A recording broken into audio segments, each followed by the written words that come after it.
Bab 2311, percaya untuk terakhir kalinya 4. Karena mereka hanya berperang demi mereka sendiri. Sedangkan semua prajurit asosiasi Maple Pavilion berperang demi nama asosiasi Maple Pavilion. Para bandit wilayah barat hanyalah alat di mata ketua mereka, alat yang membantu mereka naik ke status yang lebih tinggi. Sedangkan di mata Kak Bosco dan Kak Valentino, kita adalah saudara mereka dan ini adalah kualitas mereka. Ketika pria paruh baya itu mengatakan ini, orang-orang di sekitarnya diam-diam mengangguk setuju. Valentino, apa kamu punya persyaratan lain? Julio menunggu sejenak. Ketika melihat Valentino masih diam saja, dia pun berinisiatif untuk bertanya. Tidak ada lagi. Lakukan saja ketiga persyaratan ini dengan baik. Ingat, ini terakhir kalinya aku percaya padamu. Ketiga persyaratan ini, tapi begitu kamu menipuku sedikit saja, kamu tidak berhak untuk campur tangan dalam apa yang akan kulakukan kelak. Valentino berhenti sejenak, kemudian memperingatkan Julio lagi dengan nada serius. Jangan khawatir, aku mengerti. Aku berjanji bahwa semua tiga persyaratanmu akan dilaksanakan. Julio mengangguk sambil menepuk dadanya untuk berjanji pada Valentino. Valentino menatap Julio lekat-lekat. Setelah berlalu hampir setengah menit, dia pun perlahan berbalik dan menatap orang-orang di belakangnya. Pasukan pedang darah, pasukan Rose. Selain itu, Chris, kamu bawa 100.000 orang lagi, total 300.000 orang akan tinggal di wilayah barat. Yang lainnya, kembali ke wilayah selatan dan wilayah timur untuk berjaga. Valentino langsung memerintahkan bawahannya. Ketika Julio melihat ini, dia akhirnya merasa lega. Julio menyeka dahinya, lalu berkata kepada Valentino. Valentino, kalau begitu, pembicaraan kita sampai di sini dulu. Aku akan kembali dulu. Begitu ada berita tentang Angel, aku akan memberitahumu sesegera mungkin. Valentino mengangguk pelan, lalu memberi syarat agar Julio pergi. Julio segera memimpin orang-orangnya dan memulai perjalanan pulang. Karena sudah mengatakan ini, apa yang harus dikatakan, dilakukan dan yang harus dijamin, semuanya telah dilakukan. Julio tahu karakter Valentino. Karena Valentino telah setuju, masalah ini sudah dipastikan. Oleh karena itu, dia tidak khawatir Valentino akan menarik kembali kata-katanya. Mario, bawa 100.000 prajurit Maple Pavilion yang tersisa dan kembali ke wilayah selatan. Di wilayah selatan, Malvin sendirian saja tidak bisa, kamu harus kembali ke sana untuk bantu mengawasi. Valentino menatap Mario dan segera memberi perintah. Sial! Kak Valentino, kamu sedang mencoba mengusirku? Mario tentu saja tidak senang dan langsung menolak. Kamu bisa membedakan situasi, kembalilah. Valentino tidak ingin menjelaskan terlalu banyak, jadi dia hanya melambaikan tangannya. Mario menggelengkan kepalanya dengan tak berdaya, terkadang dia bahkan berharap kalau dia memiliki otak yang sama dengan Chris. Karena ada banyak hal, Valentino akan menjelaskan kepada Chris dengan hati-hati, tapi dia hanya mengatakan satu kalimat kepada Mario. Ini juga karena Valentino tahu dengan Iki Mario, meski ada yang tidak bisa Mario fahami untuk sementara waktu, begitu Valentino menjelaskannya dengan singkat, Mario bisa langsung mengerti. Sedangkan Chris, tentu saja, Valentino perlu menjelaskannya dengan rinci. Kalau tidak, Chris akan mudah salah paham. Mario, berhentilah beromong kosong. Kamu lakukan saja apapun yang diminta Kak Valentino, tahu? Chris yang duduk di dalam mobil pun mengangkat kepalanya sambil berteriak dengan lantang. Aku tahu, tapi kamu tidak perlu banyak bicara, diamlah. Mario mengusap pipinya dengan kesal, lalu mengangguk pada Valentino. Segera, Mario memerintahkan 100.000 tentara, kemudian bergerak menuju wilayah selatan. Sementara Valentino membawa 300.000 orang yang tersisa dan mulai melakukan perjalanan kembali. Bagaimanapun, Valentino tidak mungkin menempatkan terlalu banyak orang di wilayah barat. Dia sendiri pun tidak menyukai tempat ini. Sedangkan Angel menghilang di wilayah barat. Oleh karena itu, kata wilayah barat ini bagaikan mimpi buruk di hati Valentino. Asal dia masih di sini selama sehari, hatinya akan selalu merasa gelisah dan dia akan selalu mengkhawatirkan Angel. Ini juga karena wilayah barat baru saja tenang. Kalau tidak, dia bahkan tidak akan meninggalkan 100.000 prajurit Maple Pavilion di tempat ini. Kalau situasi di sini sudah stabil kelak, Valentino pasti akan membawa orangnya pergi dan wilayah barat akan diserahkan kepada pasukan pedang darah untuk mengurusnya. Segera, mereka pun kembali ke kamp di wilayah barat lagi. Chris dan prajurit Maple Pavilion lainnya yang terluka juga dibawa ke ruang medis untuk diobati. Beberapa prajurit juga menyetir ke kota-kota perbatasan di sekitar untuk diobati. Bagaimanapun, wilayah barat agak kacau. Pertempuran sering terjadi sebelumnya dan cedera tidak bisa dihindari. Oleh karena itu, di kota-kota perbatasan ini, boleh kekurangan apa saja, tetapi tetap harus ada ruang medis. Belasan kota kecil itu cukup untuk merawat mereka yang terluka. Setelah mengatur semua ini, Valentino akhirnya tenang. Shoo! Valentino baru saja duduk dan meneguk air. Dia bahkan belum sempat menyalakan rokoknya, seseorang sudah mengetuk pintunya. Masuklah, pintunya tidak dikunci. Valentino berkata kepada orang di luar, lalu langsung mengeluarkan rokok. Plok! Pintu dibuka dari luar dan Rose pun melangkah masuk. Sudah datang. Valentino melirik Rose sambil menyapa. Awalnya kukira lain kali kita berbicara, kita akan berada di wilayah selatan atau wilayah timur.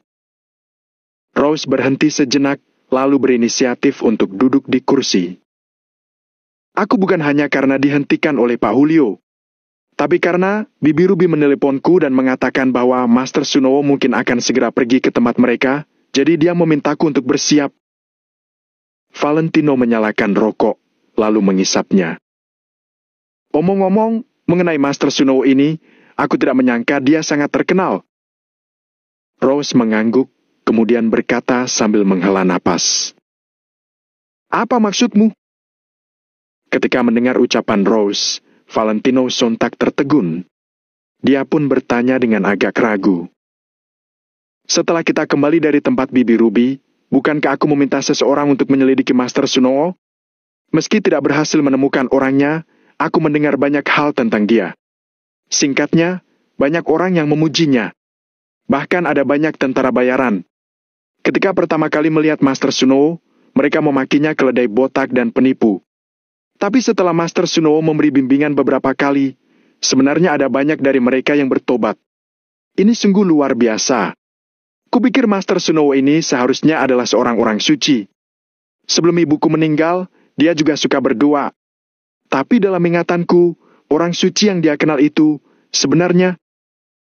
Ketika Rose mengatakan ini, dia melambaikan tangannya sambil tersenyum pada dirinya sendiri, seolah-olah dia tidak ingin berbicara lebih banyak. Valentino mengangguk, tapi tidak banyak bertanya. Master Sunowo seharusnya memang adalah orang suci yang hebat. Aku pernah bertemu dengan juniornya di negara Nagon. Dia pernah meramal nasibku dan semuanya menjadi kenyataan. Ada beberapa hal, kamu memang tidak bisa mempercayai semuanya, tapi kamu mau tak mau mempercayainya. Ini benar-benar menarik. Valentino menggelengkan kepalanya dengan perlahan. Nada bicaranya juga terdengar sangat tidak berdaya. Sama seperti sebelumnya, dia tidak pernah percaya pada apa yang disebut dengan takdir. Dia bahkan berpikir bahwa dia benaran bisa mengubah hidupnya dengan melawan takdir. Namun nyatanya, dia baru menyadari bahwa ucapan seperti manusia akan menaklukkan langit, ini sebenarnya hanyalah lelucon belaka. Bab 2312, hatiku sangat sempit 5. Dia bahkan ingin berlutut di tanah dan memohon kepada langit untuk melepaskan dirinya dan mengembalikan Angel. Namun, bagaimana mungkin? Begitu roda takdir dimulai, bagaimana bisa roda itu berhenti begitu saja? Valentino tidak punya pilihan selain mengikuti roda takdir dan memutarnya dengan keras. Dia hanya bisa bekerja keras, mengarahkan takdirnya ke arah yang dia inginkan. Karena itu, untuk saat ini, dia hanya bisa menghadapi kenyataan dan berkompromi. Dia terpaksa harus berkompromi. Sebenarnya, kamu tidak perlu terlalu khawatir. Karena kamu percaya pada Master Suno ini, dia pasti bisa membimbingmu ke jalan yang tepat. Seperti yang kamu katakan, kamu tidak bisa mempercayai semuanya, tapi kamu juga tidak bisa tidak mempercayainya. Setidaknya karena sekarang kamu tidak punya arah, lebih baik kamu memintanya untuk memberimu beberapa petunjuk. Rose menatap Valentino sambil berkata dan mengangguk dengan serius. Valentino juga tersenyum, lalu mengambil sekotak rokok dan melemparnya ke depan Rose. Aku ingat kamu juga merokok. Kenapa kamu tidak membawanya hari ini? Valentino mengisap rokoknya sambil bertanya dengan santai. Aku sudah berhenti merokok. Kudengar seseorang tidak suka perempuan yang merokok. Rose mengulurkan tangannya untuk mencabut rambut di samping telinganya sambil berkata dengan nada tenang. Hah? Valentino tercengang ketika mendengar jawaban Rose. Dia pun melirik Rose dan merasa bahwa kata-katanya sepertinya punya arti tersirat. Mungkinkah Jenny memberitahu Rose sesuatu? Valentino berpikir sejenak, lalu menyingkirkan semua pikiran kacau dari benaknya. Jenny dan Caroline mengikutimu. Bagaimana menurutmu? Valentino memandang Rose sambil bertanya dengan lembut. Mereka berdua bekerja sangat keras. Hati mereka tertimbun banyak energi.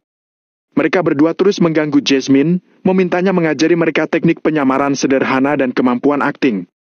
Mereka juga memintaku untuk mengajari mereka keterampilan membunuh.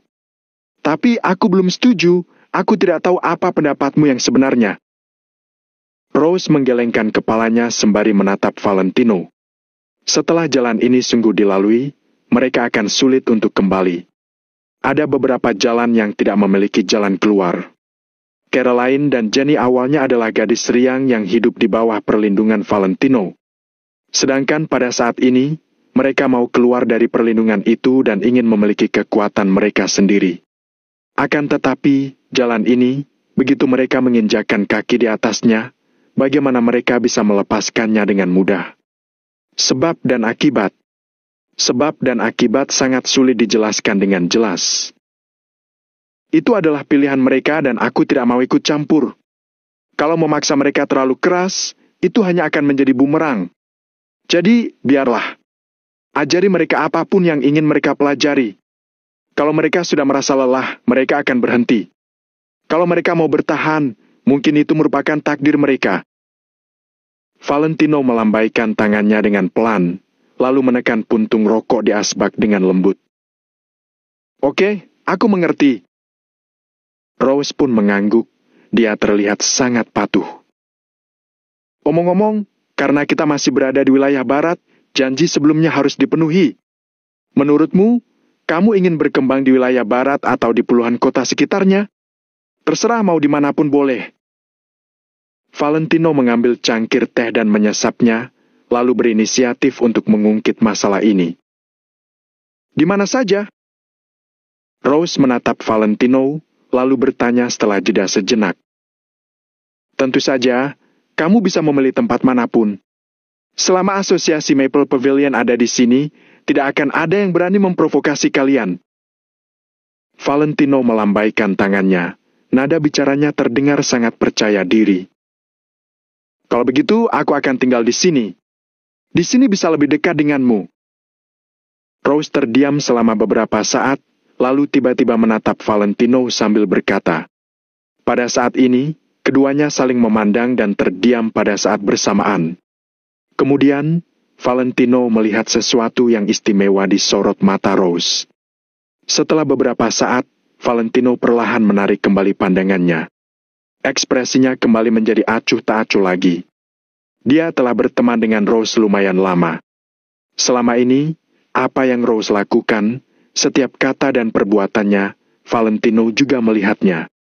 Sekalipun dia agak kurang peka dengan hal yang namanya perasaan, bukan berarti dia tidak bisa memahami kode sejelas ini. Hatiku sangat sempit, hanya bisa diisi oleh satu orang saja. Dalam seumur hidupku, hatiku hanya bisa ditempati oleh angel seorang saja. Jadi, maaf. Valentino melihat keluar jendela, sorot matanya tampak tenang, begitu pula dengan hatinya. Rose menatap Valentino dengan mata terbelalak lebar. Matanya yang indah berangsur-angsur meredup. Haha, dengarkan perkataanmu. Aku tidak mengakui perasaanku padamu. Untuk apa kamu seheboh ini? Rose langsung tertawa untuk menyembunyikan rasa malunya, kemudian berkata dengan cepat. Valentino bergeming, melainkan hanya mengangguk pelan. Rose melirik Valentino sambil menggigit bibirnya yang merah. Kemudian, Rose tidak bisa menahan diri dan berkata, "Bagaimana kalau seorang gadis tidak keberatan dengan keberadaan Angel? Tapi aku keberatan." Valentino seketika mengucapkan 3 kata itu yang langsung membuat Rose terdiam. Aku tidak punya maksud lain. Aku dibesarkan di wilayah barat. Mereka yang memiliki kekuasaan sebenarnya wajar memiliki banyak istri. Bahkan pecandu alkohol seperti ayahku memiliki 3 wanita. Rose berkata dengan hati-hati, seolah sedang mengetes sesuatu. Setiap orang memiliki targetnya masing-masing. Valentino perlahan mengambil cangkir teh, lalu memainkannya dengan lembut. Rose menggigit bibirnya lagi, lalu menghela napas dengan pelan. Dia pun berkata, "Pokoknya, aku akan membantumu menemukan Angel. Sebenarnya aku tidak tahu kenapa, tapi aku hanya merasa ketika bersamamu, aku merasa sangat aman dan hatiku juga terasa sangat nyaman." Rose berhenti sejenak, tapi tetap mengatakan pemikirannya yang sebenarnya. Sejak kecil hingga saat ini, dia memang belum pernah berpacaran. Dia bahkan tidak tahu apakah perasaan yang dia milik terhadap Valentino adalah rasa suka atau bukan. Akan tetapi, Rose pernah bertanya pada dirinya sendiri.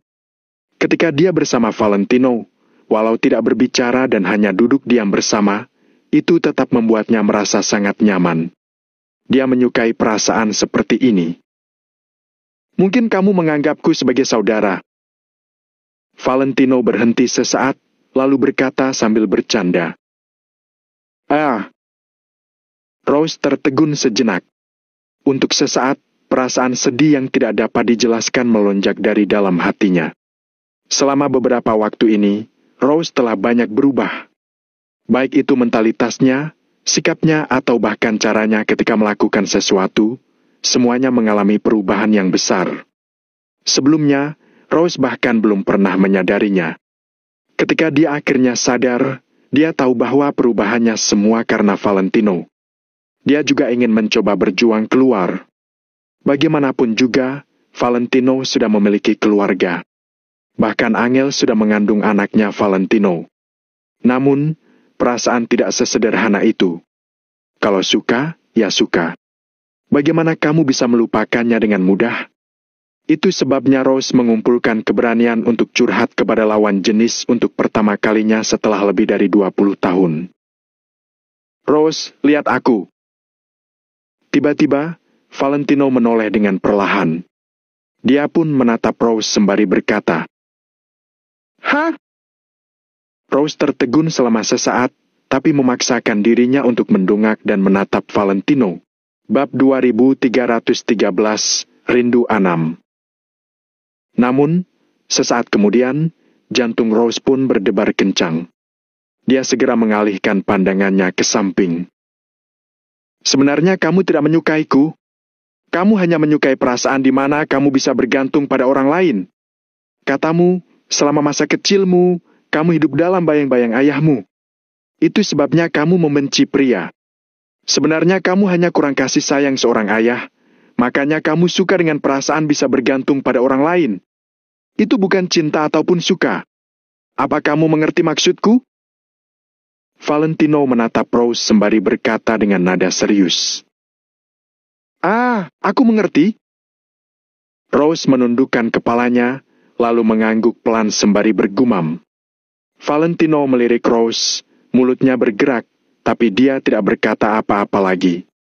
Setelah beberapa saat, Rose tersenyum, lalu mendongak dan berkata, "Sudahlah, bukan masalah besar, kita adalah saudara. Benar, kan? Benar." Valentino mengangguk sambil menjawab, "Ayo, saudaraku." Rose tertawa terbahak-bahak sambil mengepalkan tangan dan mengulurkannya ke depan Valentino. Valentino terdiam sesaat, lalu mengulurkan tinjunya untuk bertemu tinju Rose. 2 tinju, 1 besar dan 1 kecil. Kulit Rose putih dan lembut, sedangkan kulit Valentino yang sebenarnya tidak hitam terlihat sedikit gelap dan kasar kalau dibandingkan dengan Rose. Oke, aku kerja dulu. Hubungi aku kalau ada sesuatu. Atau ketika kamu pergi ke rumah Bibi Ruby besok, hubungi aku kalau kamu perlu diantar. Rose perlahan bangkit sambil berkata dengan cepat. Tanpa menunggu Valentino mengiyakannya, Rose sudah bergegas keluar. Sepertinya di luar sudah mau hujan. Coba kulihat dulu apakah aku sudah menyimpan pakaianku atau belum. Selesai berkata, Rose segera meninggalkan ruangan, seolah dia sedang melarikan diri. Pluk! Pintu pun tertutup, kemudian terdengar suara Rose berlari di luar pintu. Valentino mengembuskan napas dengan pelan, lalu menatap bola lampu di atap. Setiap orang pasti menyukai keindahan. Namun, dalam hati Valentino, semua keindahan di dunia ini tidak sebagus senyuman Angel. Tidak ada yang bisa dibandingkan dengan dedikasi Angel demi memiliki anak untuknya. Jadi, bukan Valentino yang tidak berperasaan. Akan tetapi, di dalam hatinya, benar-benar tidak ada ruang untuk gadis lain lagi. Meski Rose juga banyak berkorban untuknya, Valentino tetap tidak bisa. Ketika hidup dan matinya Angel masih tidak diketahui, dia malah terlalu dekat dengan gadis lain. Setelah Rose meninggalkan kamar Valentino, dia mempercepat langkahnya dan berlari kembali ke kamar. Sepanjang perjalanan, semua orang yang melihat Rose pun sedikit bingung. Hingga masuk ke dalam kamar, Jasmine yang sedang duduk di depan cermin langsung tertegun. Kak, kamu menangis? Jasmine segera bangkit dan bertanya dengan heran. Tidak, angin wilayah barat agak kencang. Aku hanya memicingkan mataku. Rose melambaikan tangannya dengan lembut, lalu mencuci wajahnya dan perlahan duduk di kursi dengan linglung. Jasmine mencuri pandang pada Rose, kemudian menggeleng sambil menghela napas. Rose, sebenarnya kami bisa melihat perasaanmu. Kamu tahu kenapa?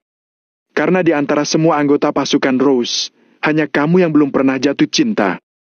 Kami semua pernah mengalami apa yang kamu alami. Jadi bagaimana mungkin kami tidak menyadarinya? Tapi aku masih mau bilang, lupakan dia.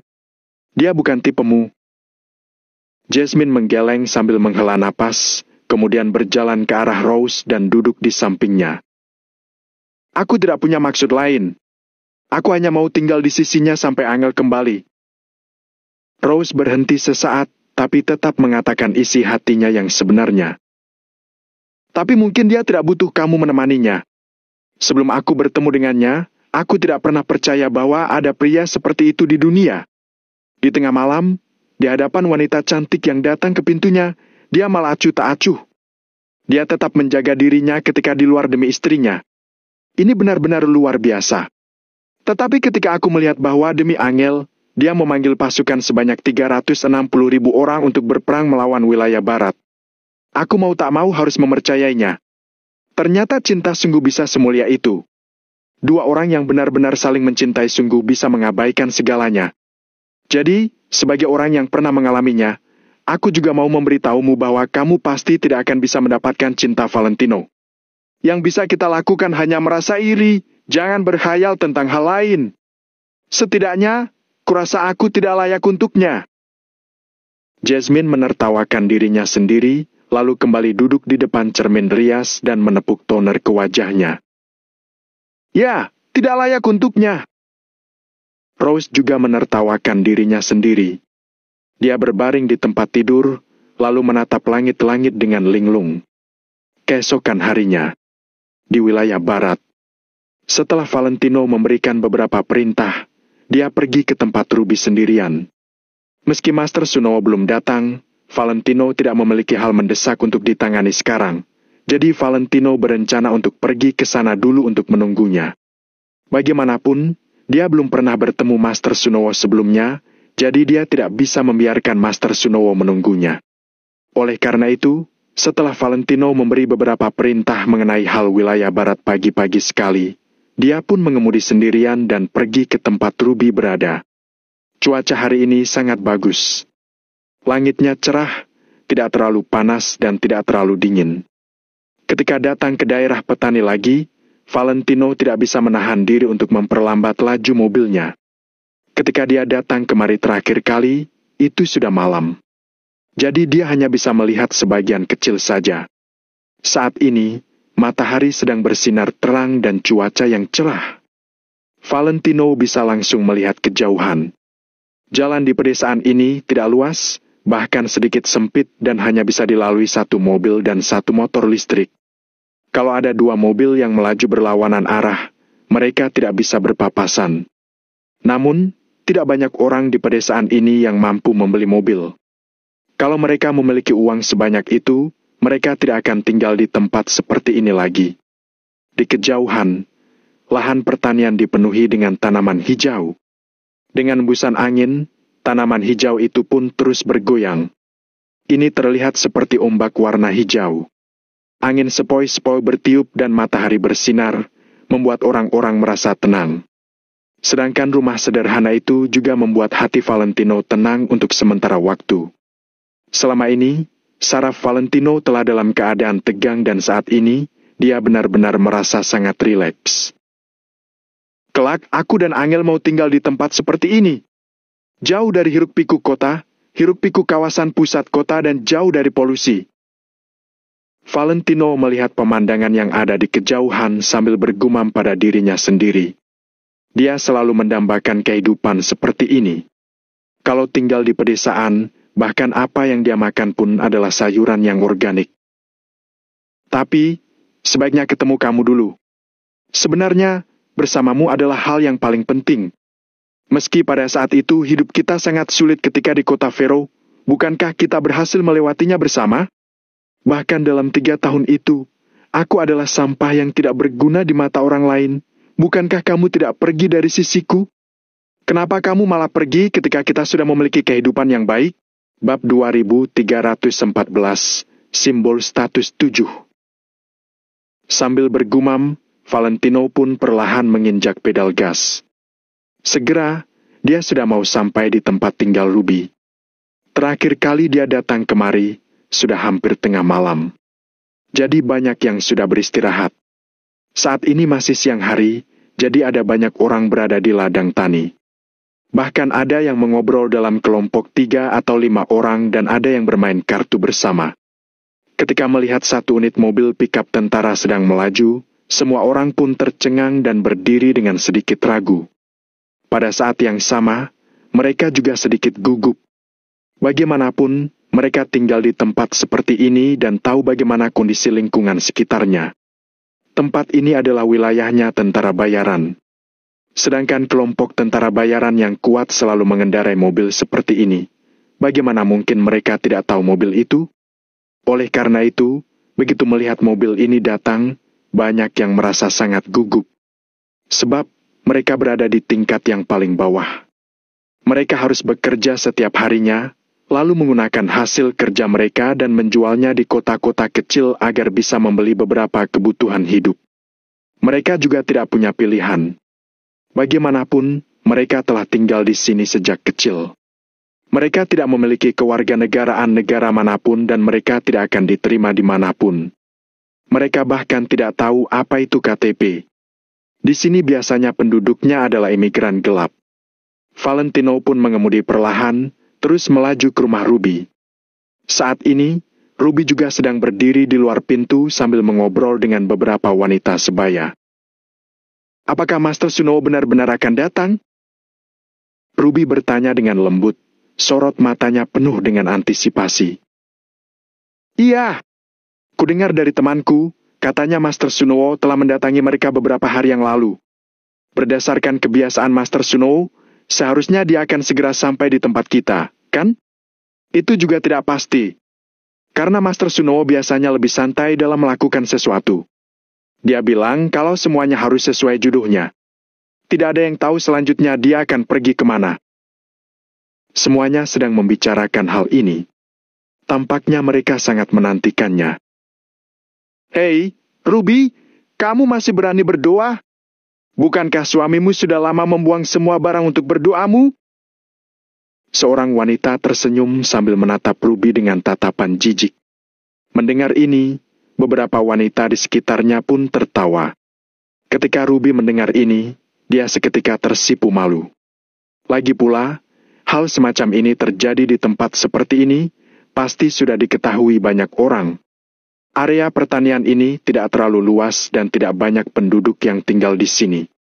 Kalau sesuatu terjadi di rumah siapapun itu, kejadian itu pasti akan langsung menyebar, bahkan sampai ke seluruh area pertanian.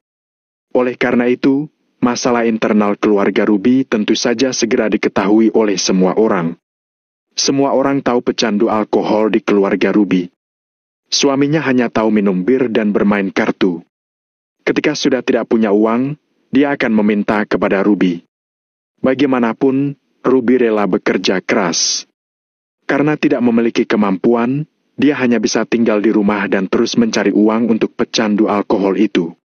Jadi, sebenarnya di mata banyak orang, Ruby seperti sebuah lelucon. Hanya bisa dibilang kalau nasib Ruby terbalik dengan namanya, hidupnya malah seperti rumput. Siapapun bisa menginjaknya. "Kalian jangan seperti itu. Dia hanya mabuk dan tidak sengaja menyenggolnya. Bagaimana mungkin dia sengaja menjatuhkan barangku? Hal semacam ini akan dihukum. Dia tidak akan melakukannya."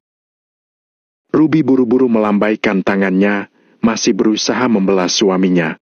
Tidak peduli betapa buruknya orang itu, dia tetaplah suaminya. Jadi Ruby tentu saja tidak mau suaminya dikatai seperti itu oleh orang lain. "Haha, kamu suka melindunginya, ya?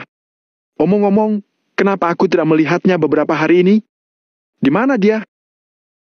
Salah seorang wanita cerewet bertanya sambil tersenyum. Ketika mendengar pertanyaannya, Ruby seketika terdiam. Dia benar-benar tidak tahu. Sejak Valentino mengirim sekantong perhiasan emas dan dolar Uria hari itu, pecandu alkohol itu menghilang.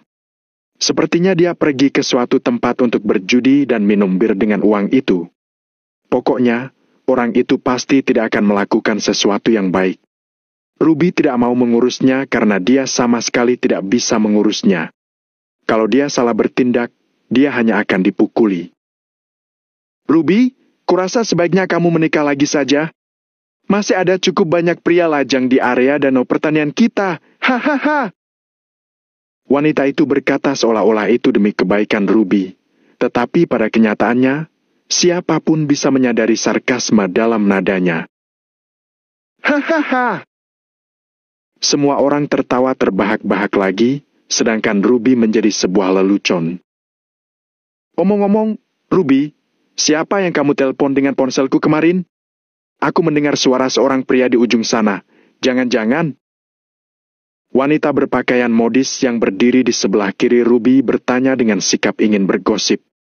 Begitu mendengar ucapan wanita itu, semua orang sontak tercengang, kemudian buru-buru berjalan mendekat. Hal semacam ini adalah berita terbaru. Mungkinkah Ruby diam-diam menghubungi pria di luar selagi suami pecandu alkoholnya tidak ada di rumah? Sebagian besar orang di area pertanian ini lumayan kurang kerjaan. Ketika mendengar berita ini, mereka pun sangat tertarik. "Bizize." Saat ini, sebuah truk pikap militer sedang melaju perlahan dari luar area pertanian. Mobil pikap militer itu berwarna hijau tua, kelihatannya sangat kuat. Pada saat ini, mobil itu sedang perlahan-lahan melaju mendekat. Semua orang pun tercengang, kemudian jantung mereka sontak berdebar makin cepat. Di tempat seperti ini, mobil pikap ini adalah lambang status. Bagaimanapun, semua orang tahu bahwa wilayah barat adalah wilayahnya kelompok tentara bayaran dan hanya kelompok tentara bayaran yang kaya dan berkuasalah yang mampu menggunakan pikap militer. Kebanyakan kelompok tentara bayaran, terutama kelompok tentara bayaran kecil, sebenarnya mereka berjalan kaki untuk melaksanakan tugas.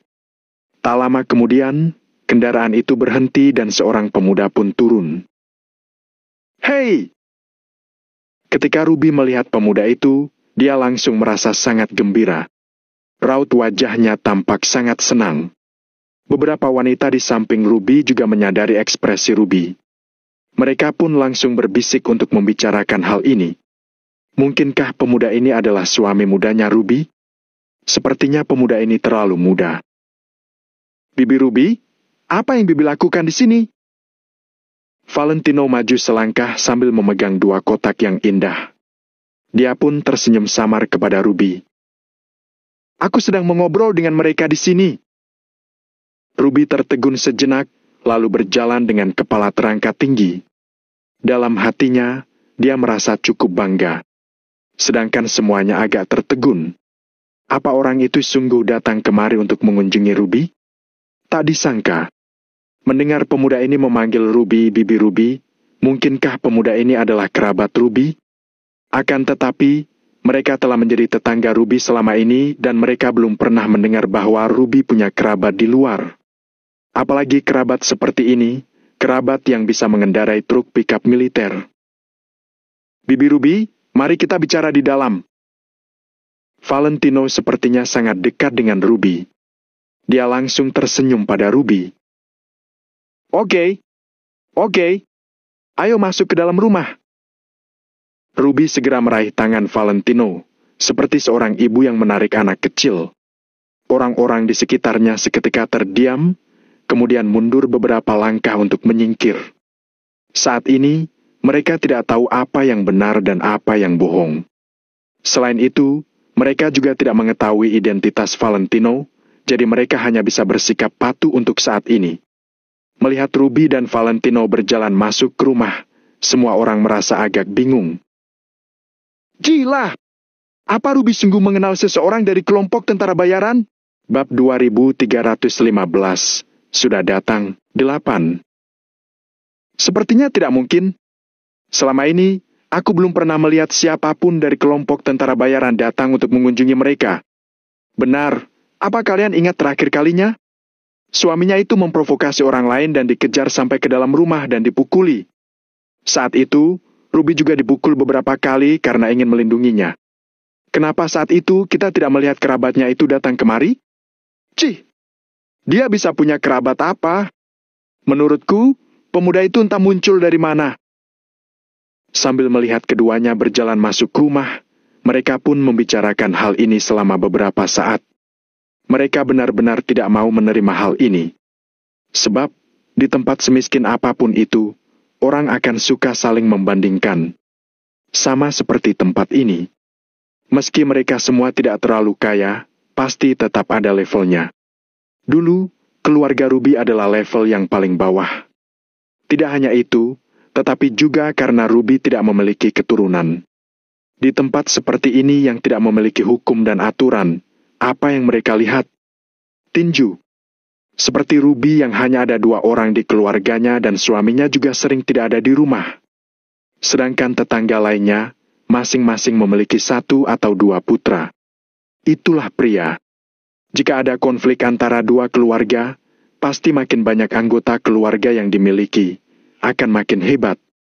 Selain itu, tempat ini tidak ada polisi untuk menegakkan keadilan. Oleh karena itu, dulu, keluarga Ruby berada di level paling rendah. Mereka merupakan objek ejekan bagi semua orang. Setiap kali mereka melihat Ruby, mereka akan merasa hebat. Sedangkan hari ini, level terbawah yang mereka injak tiba-tiba naik. Ternyata mereka mengenal seseorang dari kelompok tentara bayaran. Selain itu, tampaknya aura pemuda kelompok tentara bayaran itu tidak biasa, seperti seorang ketua kecil. Ini membuat mereka makin tidak bisa menerimanya. Tunggu sebentar, biar kulihat mobilnya dulu. Tiba-tiba, seorang pria paruh baya melangkah maju dan berjongkok untuk melihat mobil pickup milik Valentino. Ada apa, Edi? Kamu sering pergi keluar dan tahu banyak hal. Bisakah kamu tahu dari mana dia berasal? Iya. Coba lihat dari mana dia berasal. Apakah dia benaran sehebat itu? Beberapa orang di sebelahnya juga menjadi sangat tertarik. Pria paruh baya bernama Edi itu segera mengulurkan tangannya dan menyentuh badan mobil pickup. Kemudian, dia melihat kode khusus di atasnya. Sial! Kukira betapa hebatnya dia. Rupanya dia adalah seorang pembelot. Setelah melihatnya, pria parubaya itu perlahan berdiri, kemudian melipat kedua tangannya di dada sambil berkata dengan jijik. Maksudnya? Orang-orang di sebelah agak bingung. Lihat, kode ini adalah kode dari pasukan berdarah dingin. Sedangkan pasukan berdarah dingin sudah dihancurkan beberapa hari yang lalu, kan? Orang yang dikenal Ruby ini pasti melarikan diri dari pasukan berdarah dingin. Berarti dia adalah pembelot pasukan berdarah dingin, kan? Makin berkata, nada pria parubaya itu makin penuh penghinaan, seolah-olah dia telah mengetahui semuanya. Kenapa kamu begitu yakin? Mungkin saja dia yang membubarkan pasukan berdarah dingin, kan? Lalu dia menyita mobil mereka. Salah seorang pemuda di sebelahnya tercengang sesaat, kemudian berkata, "Hei!" Eddie mencebik, lalu berkata, "Apakah menurutmu itu masuk akal? Kalau kedua belah pihak berperang, apakah mobil ini masih bisa dalam kondisi utuh? Setidaknya ada lubang senjata di atasnya, kan? Tapi lihat mobil ini, tidak ada satupun lubang tembakan. Ini berarti mobil ini pasti sudah dibawa lari sebelum pertempuran dimulai. Selain itu, apakah kamu sungguh berpikir bahwa Ruby bisa mengenal tokoh besar yang bisa memusnahkan pasukan berdarah dingin?" Eddie memandang pria parubaya itu sambil bertanya. "Tidak percaya. Tentu saja aku tidak percaya." Semua orang pun tertegun sejenak, kemudian mereka terus menggelengkan. "Makanya, kalian jangan panik. Dia hanya seorang pembelot. Ternyata sisa pasukan berdarah dingin adalah orang negara Nagon. Kalau dia berani menyinggungku, aku akan pergi ke wilayah barat dan diam-diam memberitahu mereka bahwa pembelot pasukan berdarah dingin ada di tempat kita. Siapa tahu mungkin kita bisa mendapatkan imbalan, hei." Eddie menggosok kedua telapak tangannya sambil berkata dengan penuh semangat. Semua orang juga tertawa terbahak-bahak.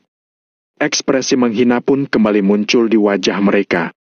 Ketika Valentino baru tiba, mereka sangat gugup. Namun, sekarang mereka sudah tidak merasa tegang lagi. Di dalam kamar. "Tino, ayo minum teh. Kamu jangan tidak suka teh ini, ya. Teh ini kutanam sendiri dan dikeringkan sendiri." Ruby menyeduh secangkir teh untuk Valentino, tapi dia malah menuangkan secangkir air putih untuk dirinya sendiri. Valentino mengangguk pelan sambil mengucapkan terima kasih padanya. Dalam hatinya, Valentino pun menghela napas. Dia tahu Ruby enggan meminumnya, karena barang-barang ini bisa dibawa ke kota untuk mendapatkan uang. Valentino pun melihat perabotan di rumah Ruby lagi. Benar saja, dimanapun itu, pasti ada levelnya. Sementara keluarganya Ruby adalah yang terburuk di sini. Sebab, kelihatannya rumahnya adalah yang paling buruk. Namun, Valentino tidak berencana merenovasi rumah untuknya, karena dia tidak akan membiarkan Ruby tinggal di tempat ini lagi. "Bibi Ruby, mana dia?" Valentino berhenti sesaat, kemudian bertanya tentang suami Ruby. "Sayangnya, aku juga tidak tahu. Sejak dia mengambil barang yang kamu berikan, dia pun pergi keluar dan tidak pernah kembali. Mungkin dia pergi ke suatu tempat untuk bermain lagi." Ruby menghela napas dengan pelan, nada bicaranya terdengar sangat tidak berdaya. Valentino mengangguk pelan. Barang-barang itu dia siapkan untuk Ruby. Akan tetapi, dia juga tidak peduli. Hilang, ya hilang. "Tidak masalah. Setelah bertemu dengan Master Sunowo, kita akan pergi bersama. Tidak perlu tinggal di tempat seperti ini lagi." Mendengar kata-kata Valentino, Ruby tidak langsung menyetujuinya, melainkan menghela napas dengan lembut. Valentino tahu bahwa Ruby sudah tinggal di sini selama bertahun-tahun, jadi dia pasti agak tidak rela. "Tino, sebenarnya, aku sudah sangat puas karena kamu masih bisa datang melihatku. Mengenai hal lain, aku tidak berharap terlalu banyak. Kamu juga tidak perlu terlalu memedulikannya. Master Sunowo berkata semuanya ikuti jurus saja. Kita bisa saling mengenal juga karena berjodoh. Jadi, jangan merasa berutang apapun padaku, karena kamu tidak berutang apapun padaku." Ruby memandang Valentino sambil berkata dengan nada serius. Valentino menghela napas dalam hatinya. Bahkan di area pertanian yang terpencil ini, Ruby masih bisa mempertahankan kebaikannya. Itu benar-benar tidak mudah. Katanya tempat terpencil dan miskin akan menghasilkan rakyat yang jahat. Tampaknya kalimat ini belum tentu benar. Baiklah, kalau begitu kita bicarakan saja nanti. Semuanya terserah pada Bibi Ruby. Valentino mengangguk pelan. Pada akhirnya, dia tidak berkata terlalu banyak tentang masalah ini. Oke. Ruby tersenyum sambil mengangguk. Omong-omong, Tino, wilayah barat sangat tidak stabil akhir-akhir ini. Sebaiknya kamu jangan sembarangan berkeliaran di luar. Kudengar ada banyak orang yang bertempur di wilayah barat. Mereka semua berani membunuh orang. Ruby berkata dengan ekspresi ketakutan di wajahnya. Tidak masalah, Bibi Ruby. Kamu pasti aman di sini, setidaknya kamu pasti akan tetap aman. Valentino tersenyum samar sembari berkata dengan acuh tak acuh. Tapi kamu tetap tidak boleh sembarangan keluar. Entah apa yang terjadi dengan orang-orang di sini, sepertinya mereka agak membenci orang-orang negara Nagun. Ruby tidak mengkhawatirkan dirinya, melainkan sedang mengkhawatirkan Valentino. Valentino terdiam sejenak. Dia ingin memberitahu Ruby bahwa dialah yang memulai pertempuran di wilayah barat. Akan tetapi, setelah berpikir sejenak, Ruby pasti tidak bisa menerima hal semacam ini. Jadi Valentino pun diam saja. Ruby, Master Sunowo sudah datang. Cepat! Tiba-tiba, sebuah teriakan pun datang dari luar pintu. Shoot! Ketika mendengar ini, Ruby dan Valentino seketika terdiam. Kemudian, mereka pun berdiri pada saat bersamaan. Bab 2316, apa aku sudah membiarkanmu pergi? 1. Valentino tidak menyangka bahwa dia baru saja tiba di sini dan Master Sunowo sudah datang. Apakah ini kebetulan atau sudah ditakdirkan? Valentino menarik napas dalam-dalam, lalu berjalan keluar. Ada yang salah. Ruby tidak terburu-buru untuk keluar, melainkan bergumam dengan ragu. Ada apa, Bibi Ruby? Apa yang salah? Valentino menoleh sambil bertanya dengan heran. Seharusnya mereka tidak berinisiatif memanggilku. Mereka malah berharap aku tidak pergi. Dengan begini, mereka jadi bisa mengajukan lebih banyak pertanyaan kepada Master Sunowo. Ruby berhenti sejenak, lalu bertanya sambil menghela napas. Valentino memandang Ruby dengan serius. Dia kira-kira sudah menebak sesuatu. Ketika Valentino datang barusan, dia langsung tahu situasi Ruby. Valentino sangat mengenal pandangan orang-orang itu. Selama 3 tahun dia menikah ke keluarga Kusuma, Valentino sering melihat sorot mata seperti itu. Itu semacam sorot mata orang yang merasa sok hebat, memandang rendah dirimu dari lubuk hati mereka. Bahkan ketika mereka berbicara denganmu, mereka juga berniat untuk mengolok-olokmu. Bisa dibayangkan situasi seperti apa yang dialami Ruby di sini. Tapi mungkin mereka melihat Tino sangat hebat, jadi mereka datang untuk menyanjungku. Hei, ayo pergi!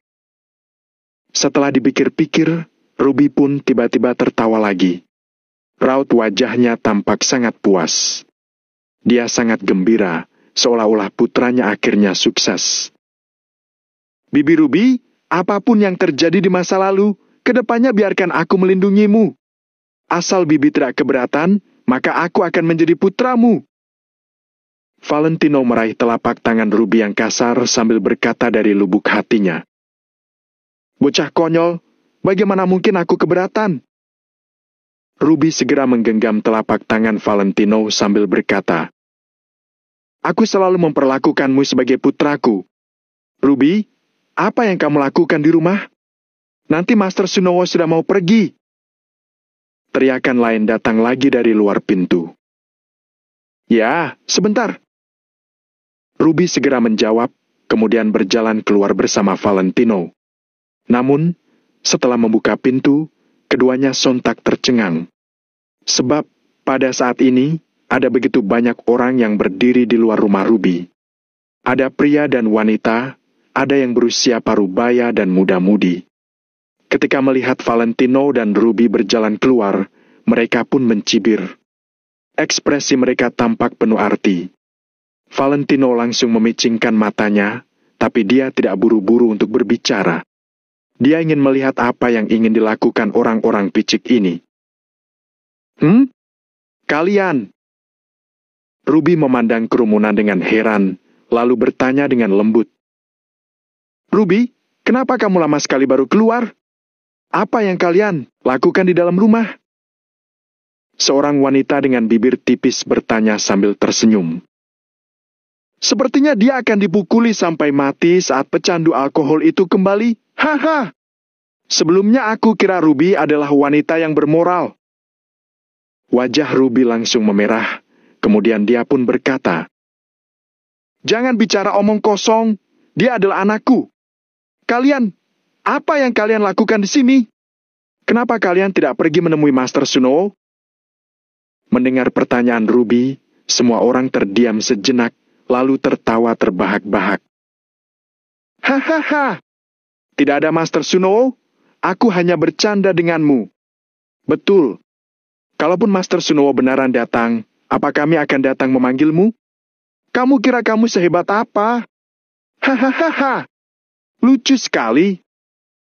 Mereka pun saling menimpali, Valentino dan Ruby akhirnya mengerti. Ternyata mereka sengaja mempermainkan Ruby dan Valentino.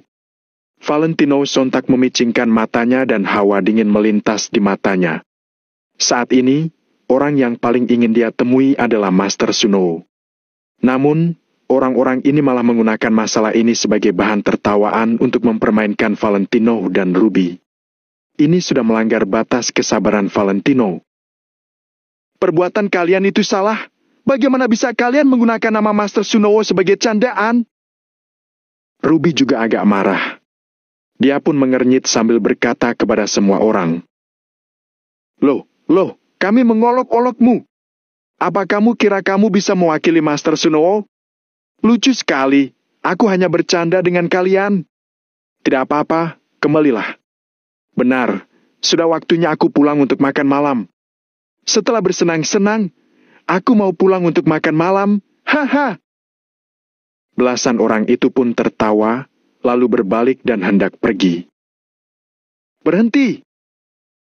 Pada saat ini, Valentino berkata dengan perlahan. Nadanya terdengar sangat dingin.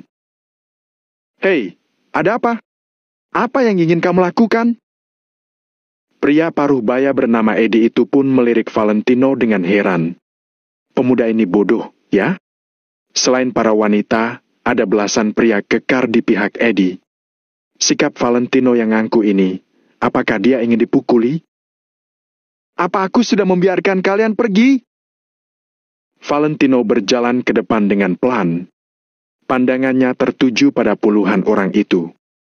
Pada saat ini, puluhan orang itu tiba-tiba menyadari bahwa sorot mata Valentino tampak sangat menakutkan. Sorot matanya seakan mengandung niat membunuh yang mengerikan, seolah tatapannya itu bisa menakuti orang hanya dengan memelototi orang. Namun, mereka hanya terkejut sebentar. Valentino hanya seorang diri, apa yang bisa dia lakukan? Walau dia dulunya adalah anggota pasukan berdarah dingin, sekarang pasukan berdarah dingin telah bubar. Apalagi yang perlu mereka takutkan? Jangan terlalu sombong, anak muda. Apa kamu tidak melihat tempat apa ini? Kalau kamu membuat kami kesal, kamu pasti akan kena masalah. Eddie membelalakan matanya sambil menatap Valentino dan berteriak. Valentino tidak mengatakan sepatah kata pun, melainkan melangkah ke depan dengan perlahan sambil melipat lengan bajunya dengan lembut. Tino, jangan berdebat dengan mereka. Mereka benaran berani memukul orang. Tidak ada hukum di sini. Walau mereka memukulimu, mereka tidak perlu bertanggung jawab.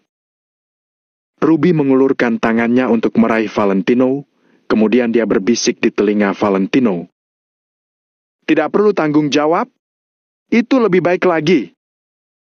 Senyum main-main pun muncul dari sudut mulut Valentino. Dia masih lanjut melipat lengan bajunya. Bibi Ruby, tidak peduli kehidupan seperti apa yang kamu lalui dulunya. Setelah aku datang, kamu tidak perlu menahannya lagi. Sekarang, mari kita kumpulkan bunganya dulu.